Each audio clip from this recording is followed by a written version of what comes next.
Liebe Freunde von Bunt und Pur, jetzt ist es wieder soweit. Wir sind mit einem neuen Update am Start. Ja, wir haben schon so ein bisschen Erntestau, muss man sagen. Also viele Sachen, die wir ernten müssen. Wir haben aber noch auf einen großen Gastrotopf gewartet, der jetzt angekommen ist, mit dem wir auch einkochen können. Weil wir können gar nicht alles essen, was wir ernten könnten. Und ja, wir gehen einmal rum, wie ihr es gewohnt seid. Sicherlich einige Überraschungen dabei. Beginnen wir mal mit der ersten schönen Überraschung, und zwar dem Tomatenhäuschen. Ja, Denn Anja hat ja, ein bisschen gedüngt, ne? Und danach Genau. sind die Dinger plötzlich explodiert. Explodiert, Und ne? man sieht auch überall Blüten und auch schon Tomaten. Ja, Also die Dinger sind, aber da vorne zeigen wir euch gleich noch im Hochbeet eine gigantische Tomate. ja, genau, da hast du nochmal extra eine gepflanzt, ne? Die sind auf jeden Fall gerettet und kommen jetzt, und da freuen wir uns sehr drüber, Ja. dass wir da dann doch noch ein paar Tomaten bekommen. Hängen auch überall schon welche dran. Die müssen noch grün werden. Gut, wo geht's weiter? Ja, machen wir hier direkt. Hier die gelbe Zucchini. Hier haben wir auch schon zwei Früchte dran, zwei Früchtchen. Zwei Ja. gelbe Früchtchen. Genau, da freue ich mich auch. Ja. Als erstes hat man sich direkt auf die erste Zucchini gefreut und jetzt kommen sie alle nach und nach. Hier sind auch Tomaten, Genau. hier auch. Geht's hier weiter? Ja, die restlichen Bohnen, die werden wir demnächst noch abernten. Genau, und hier sind auch wieder Zucchini. Zucchinis gehen gut dieses Jahr. Genau, hier ist auch eine dicke noch dran. Hallo. Ja. Vor allem die Gurken kommen jetzt auch nach und nach. Also wir werden jetzt auch noch die Bohnen erstmal nach und nach noch ernten und einkochen. Aber die Gurken fangen jetzt auch langsam an. Da kann man es auch schon sehen. Und hier vorne, war das hier? Ne, eins weiter. Die sind auch riesig hier. Ja, ja, die Riesig. Prunkbohnen, die sind super. Ja, die sind wirklich riesengroß. Wahnsinn. Und hier hängt schon eine schöne Ui, dicke Gurke. Und wow. hier, ja, die kommen jetzt auch alle nach und nach. Ja, Schön. ja, die Gurken, da freue ich mich sehr drauf. Ja. Die schmecken bestimmt toll. Ja. Ja, hier sind auch nochmal die Bohnen. Und hier auch nochmal. Ja, Mangold werden wir heute auf jeden Fall auch noch mal mitnehmen. Der ist auch geschossen. Machen wir heute Abend einen schönen Eintopf. Genau, und ein paar Möhrchen nehmen wir auch noch mit. Der Mais, der ist auch schon super, den können wir, denke ich mal, auch bald ernten. Das sieht man ja immer, wenn die Fasern hier oben so ein bisschen braun schwärzlich werden. Ein paar Zwiebelchen nehmen wir mit, vielleicht noch eine Rübe oder zwei. Genau. Jetzt kommt das Ding. Ja, jetzt kommt eigentlich eine Tomatenpflanze. Ist das, die habe ich nicht ausgegeizt. Ich habe sie einfach mal wachsen lassen und man sieht überall Blüten und auch schon kleine Tomaten dran. Und tatsächlich, ich will es gar nicht sagen, aber die habe ich gerettet vom Aldi für 75 Cent. Habe sie einfach ins Hochbeet gepflanzt und die ist explodiert. Ja, die ist wirklich Ja. riesig geworden. Sehr schön. Genau. Gut. Ja, hier sind auch noch mal Rüben. Ja, und hier haben wir auch neu eingepflanzt, vorgezogene Pflanzen, Kohlrabi und Rosenkohl im Wechsel. Das war ja das Kartoffelbeet vorher. Genau, Ne? das haben wir ja leer gemacht. Ja, Genau. genau. Ja, nochmal hier einen Gesamtüberblick. Und jetzt haben wir auch mittlerweile den Sound fertig. Der Freund von meiner Tochter, der liebe Guy, vielen Dank nochmal dafür, hat sehr geholfen. Hier hat hier insgesamt, glaube ich, 7 Paletten von innen nochmal gestrichen. Auch mein Sohn war hier am Start, hat 3 Paletten gestrichen. Vielen Dank dafür. Jungs, für eure Unterstützung. Jetzt sind wir damit nämlich komplett fertig, von außen, von innen. Sieht sehr schön aus, der Zaun. Dann geht es jetzt los mit der Ernte, Teil 1. Für heute Für heute Abend erstmal. zum Essen. Ich mache eine Gemüse, Ja. einen Topf und ich werde eine Rübe auf jeden Fall mitnehmen. Dann werden wir die Woche wahrscheinlich nochmal ernten, dann zum Einmachen. Ne? Also jetzt erstmal nur für heute Abend. Hui. Boah, die ist auch riesig. Ja, wenn man mal vergleicht mit der Hand, ne? Ziemlicher Klopper. Auf jeden Fall. Die nehmen wir schon mal mit. Schick. Dann werden wir noch ein paar Karotten und auch Mangold noch mit rein tun. Ich weiß nicht, ob wir von hier die Karotten nehmen. Soll ich den Korb halten? Genau, können wir ja noch mal gucken. Hier ist eine dicke. So viel brauchen wir wahrscheinlich gar nicht. Schön.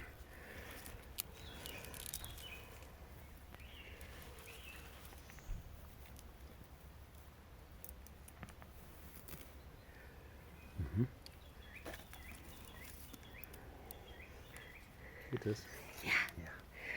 Es geht.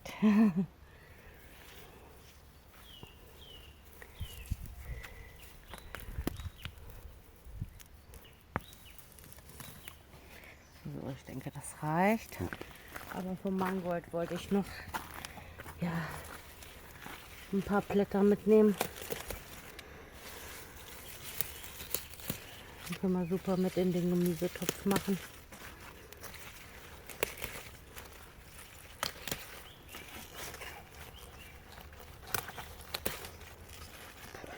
Sieht mehr aus, als wie es ist. Ihr kennt das ja bestimmt, ne? Sobald die im Topf sind, ist wie bei Spinat, ne? Aber trotzdem Riesenblätter, ne? Ja.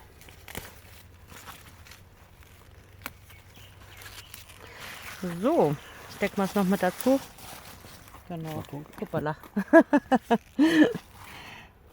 So, ich denke, das wär's. Fürs Erste? Ja, Ja? für das Essen für heute wird das wohl reichen. Alles klar. Ja, ich denke, die Zwiebeln, die werden wir auch rausholen. Die können wir dann schon mal zum Trocknen aufhängen.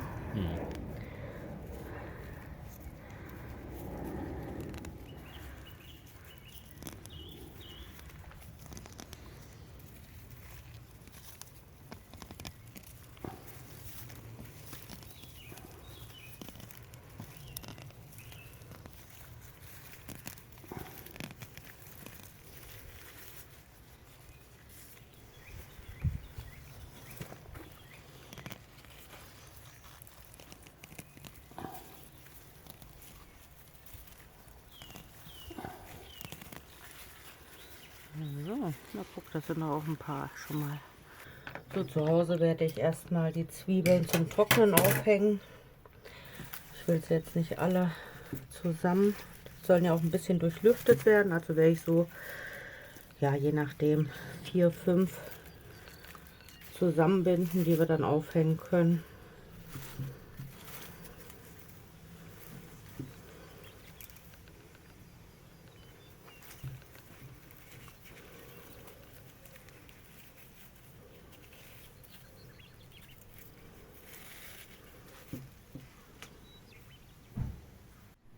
Da hängt die Parade. Anja hat schon mit der Ernte der gelben Stangenbohne begonnen. Da sind ja wirklich einige von da hinten auch noch. Gehen wir gleich nochmal durch. Und die wolltest du dann auch einmachen, ne? Die wollte ich einkochen, genau. Ich schneide die einfach mit einer Schere ab, nicht abreißen, damit die Pflanze auch nicht verletzt wird. Und vor allem ist das regelmäßige Ernten auch gut, weil dann wachsen auch immer wieder neue nach. Und wie lange wachsen die dann? Bis zum Herbst oder wie? Oh, das weiß ich jetzt gerade nicht. Wer weiß es, wer weiß es. Schreibt es in die Kommentare.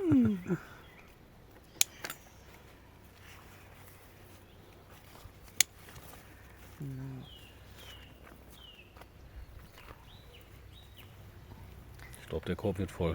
Das denke ich auch. Da haben wir jetzt noch einiges zu tun. So, ich werde die mal eben ernten hier. Erntedank.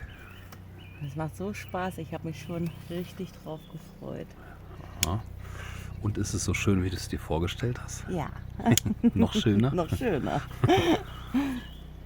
Also es hat mich tatsächlich platt gemacht, wie viele Bohnen hier dran wachsen. Hätte ich nicht gedacht. Ist ja alles voll.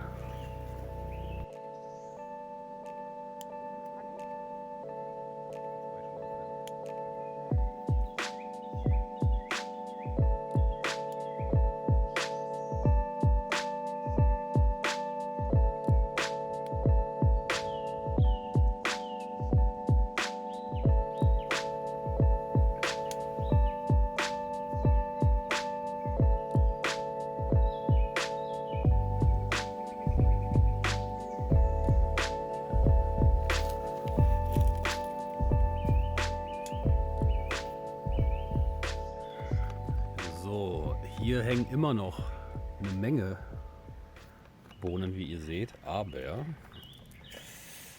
das Körbchen ist leider voll. Ja, das hat auch schon ganz schön Gewicht. Das müssen wir erstmal verarbeiten. So, zu Hause angekommen, werden wir jetzt erstmal die Bohnen klein schneiden, also vorne und hinten. Die Enden abschneiden und dann in ungefähr 3-4 cm große Stücke. Und die kommen dann erstmal ins Wasserbad. Die werden nachher nochmal gründlich gewaschen. So, jetzt sind die Bohnen alle schön klein geschnippelt. Jetzt werden wir die nochmal schön waschen. Ja, von den organischen Resten befreien. Und dann sehen wir uns gleich in der Küche wieder.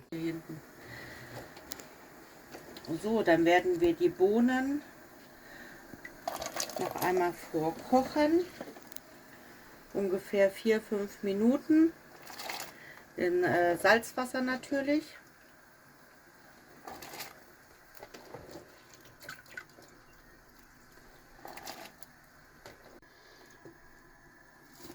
Und dann noch der Rest.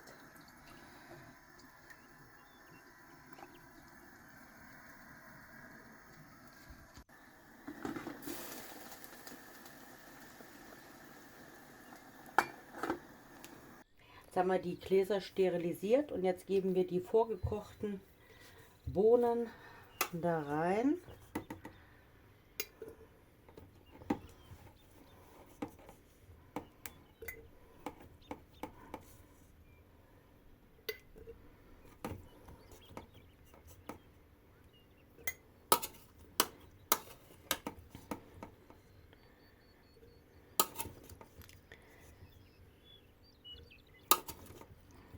Größere Löffel wäre mal gut. Da haben wir da vorne.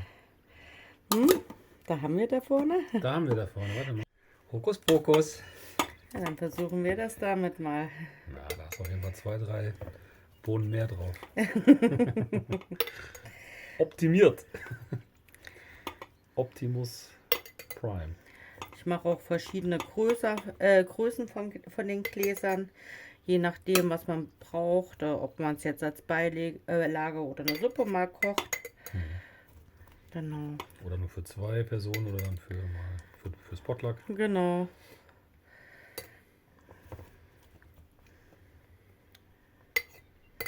Und wenn ihr die in Stücke schneidet, dann ja, passen eigentlich immer noch mehr rein. Zwischendurch könnt ihr mal ruhig schütteln, dass sich das so ein bisschen verteilt.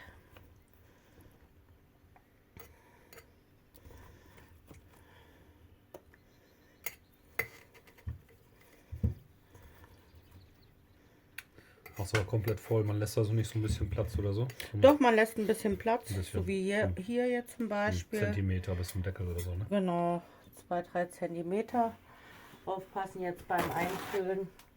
Bin ich natürlich mit den Bohnen, mit den Löffeln vielleicht ein bisschen so am Rand gekommen. Das werden wir noch mal eben abwischen.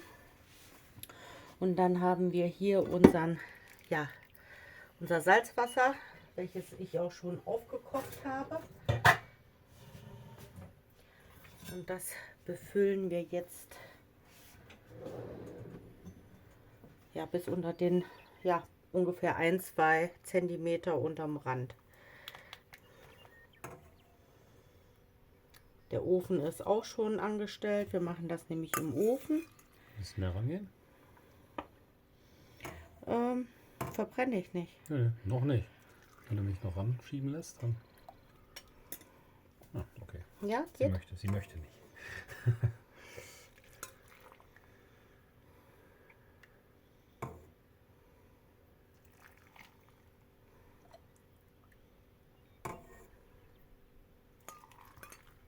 Kein Tropfen wird verloren.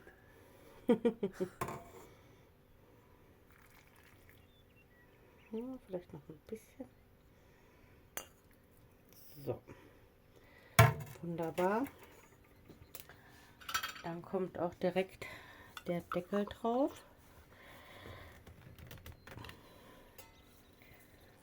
Und dann stellen wir das Ganze hier auf ein Backblech. Ich habe schon Wasser eingefüllt und auch ein bisschen Küchenrolle drunter getan, damit, wenn das nachher einkocht und die Gläser rappeln, nicht sofort springt.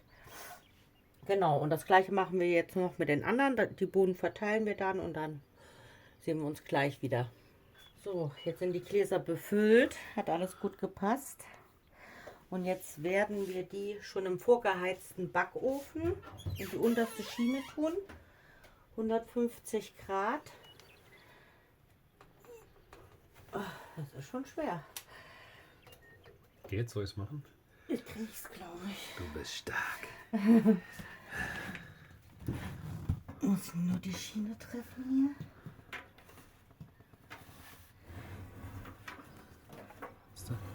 hier. Ich. Sehr gut. Wunderbar. Ab in der Röhre. Und sobald das hier Blasen wirft, das seht ihr dann, ab dann noch 90 Minuten, 1,5 Stunden im Ofen bei 150 Grad. Den Ofen ausstellen und ich lasse sie dann einfach immer bis morgen abkühlen. Ja, was denn jetzt? 90 Minuten oder 1,5 Stunden? Kann man sich aussuchen. Ist beides richtig. So, zieh die Klappe. Meinst du mich? Jetzt sind wir am Kartoffelbeet.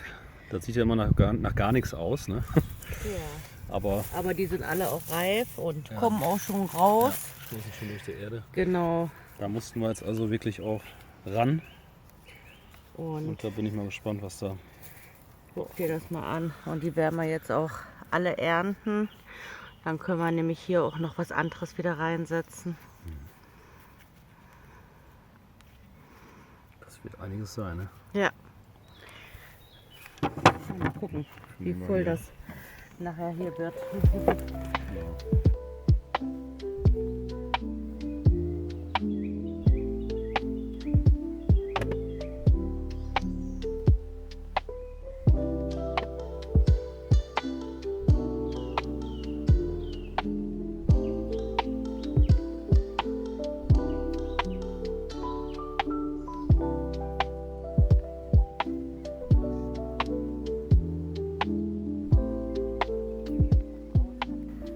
So.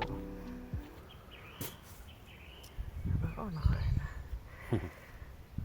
Oh ja. Schönes Ding. Schönes Ding. Ich werde jetzt das Ganze noch mal gleich durchgehen. Da. Genau.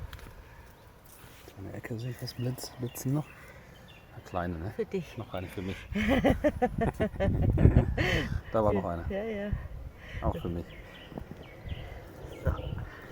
Ja, dann schaut euch das mal an. Das sieht doch wunderbar aus. Boah, wie viel ist das? Schätz mal. 2-3 Kilo. Boah, mindestens, oder? Kannst schlecht sagen. Oh, ich würde es mit 3-4 Kilo eher sagen. Ja. Oder? Ja. Naja, wir können es ja mal wiegen nachher. Hallo, hallo Mausi. Was ist denn hier?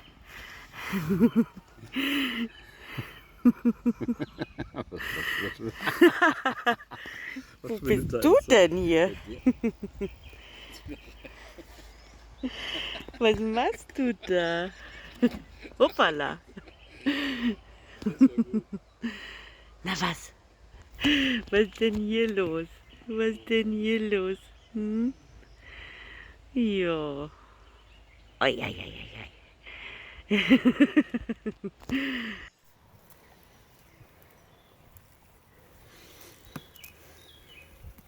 Ist das hier auch eine? Die ist ja riesig. Mhm. Die sind auch eine gute. Jetzt pass auf. Boah. Ich habe die größte. Was ist das denn hier? Das ist auch eine dicke Möwe. Super. Dicke gelbe Möwe.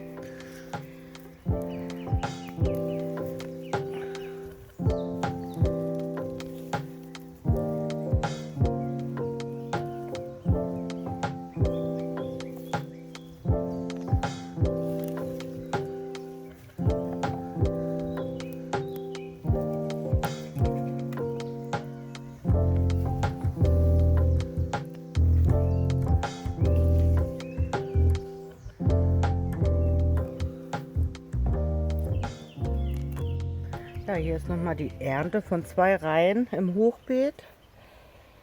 Ja, ich glaube, die können wir erstmal verarbeiten. Mhm.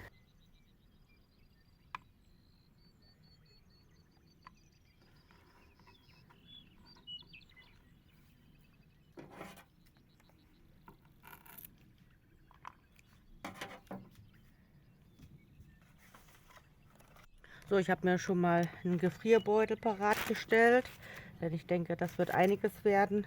Dann werde ich das so nach und nach machen, dass ich dann schon mal das Karottengrün klein schneide.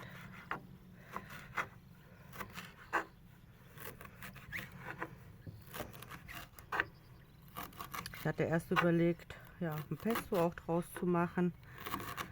Aber heute ist das Wetter so unbeständig und eigentlich hatten wir noch mehr Pläne, um die Sachen aber haltbar zu machen. Das ist die einfachste Methode, sie erstmal einzufrieren.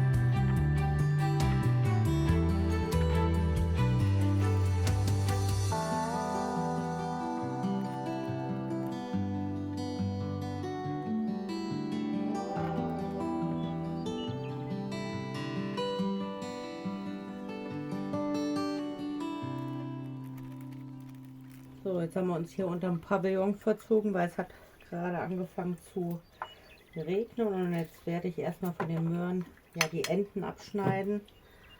Genau. Bevor ich sie nachher schäle.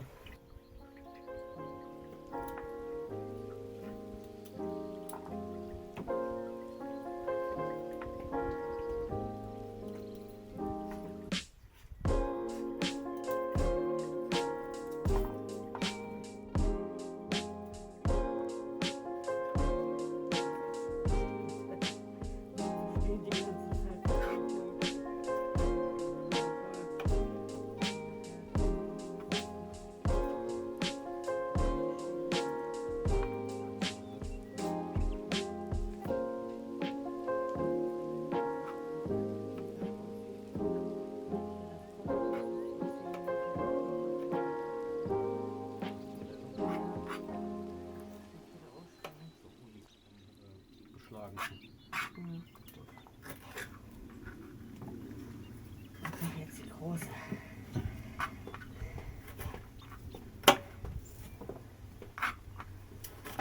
Gelber Riese. Genau, jetzt werden wir die Möhrchen noch schälen. Mit einem Spargelschäler. Und nachher schneiden wir die noch, ja, in Stücke. Ihr könnt das mundgerecht machen, in Würfel, in Scheiben oder auch längs. Genau wie es euch beliebt.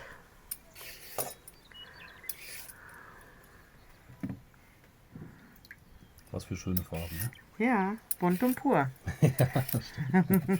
Jetzt schneiden wir die Möhrchen noch in kleine Stücke.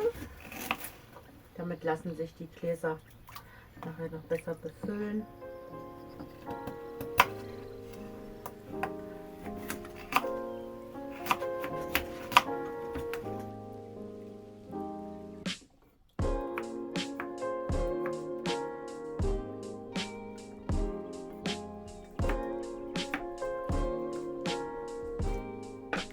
Ja, das ist unser neuer riesiger Gastrotopf zum Einkochen. Wir haben uns da viel informiert und auch viel umgeschaut, aber diese großen, ich sag mal, Glühweintöpfe, auch die so einen Ablauf haben, wenn man sich mal richtig reinliest, auch in die Rezensionen und so weiter, haben wir irgendwie nichts gefunden, was qualitativ trotz Preisen von bis zu 140 Euro irgendwie offensichtlich langlebig war. Und da haben wir uns entschieden, dass wir uns einfach einen Edelstahl-Gastrotopf holen, weil der einfach funktioniert.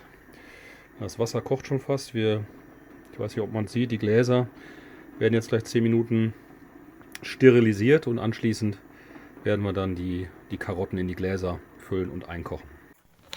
Jetzt werden die ganzen Möhrchen hier in die Gläser gefüllt.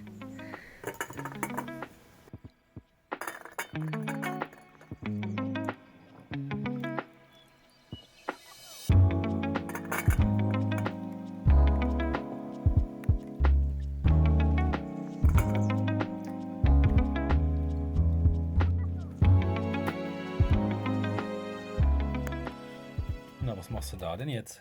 Ja, ich habe jetzt noch ein paar Gläser übrig und noch ein paar Kartoffeln aus der Ernte. Und da die ja mit der gleichen Temperatur eingekocht werden und auch von der Dauer, dachte ich, ach, dann koche ich die gleich mit ein, dann lohnt es sich.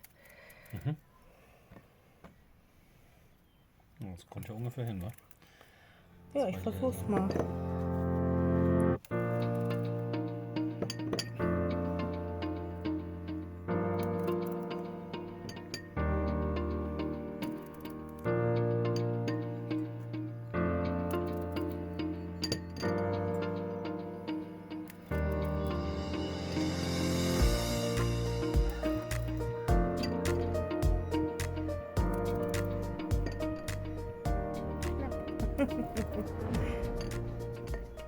Wunderbar. So, jetzt kommt da überall noch ein Teelöffel Salz mit rein. Das Ganze wird jetzt noch mit heißem Wasser übergossen. So 2-3 Zentimeter bis unter den Rand.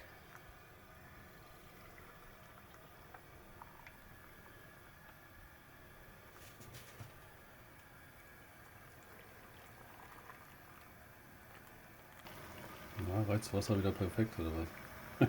Jetzt kann ohne was. Das ist immer Anja. Perfekt ausgeklüselt. Das ist unglaublich. Wirklich, dass es immer so passt. So, jetzt kommen die Deckel noch mal drauf. Achtung, heiß.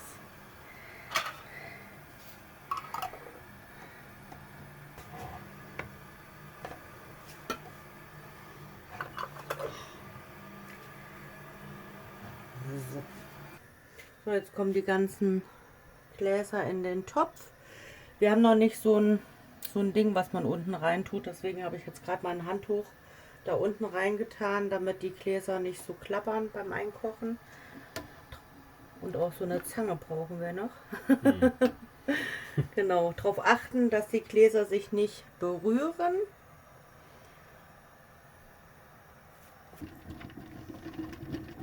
Genau, und ab dem Zeitpunkt, wo es kocht, lassen wir es jetzt 90 Minuten drin. So, wollen wir mal die Sachen mal rausnehmen. Wir haben das jetzt über Nacht da abkühlen lassen.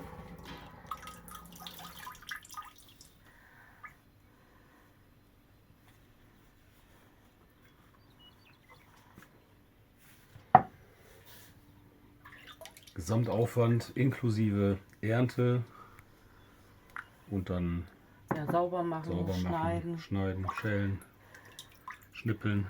aufnehmen. Ja, aufnehmen kostet natürlich noch ein bisschen Zeit. Genau. Aber auch das, ja. Also Gesamtzubereitung war inklusive allem so 3 Stunden. Ja, Ne? Für 7 Gläser, ist so in Ordnung. aber ich denke so ohne Aufnahme 2 Stunden. Glaube ich nicht. Glaube ich schon. Ich habe im Grunde das begleitet. Aber mit Aufbau. Naja, es hat sich auf jeden Fall gelohnt. Ja.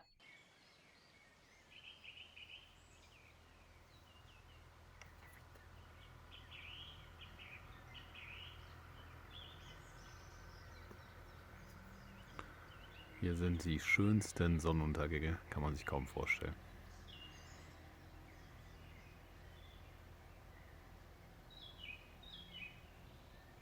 In Kombination mit den Wolken manchmal sind das wirklich Ereignisse.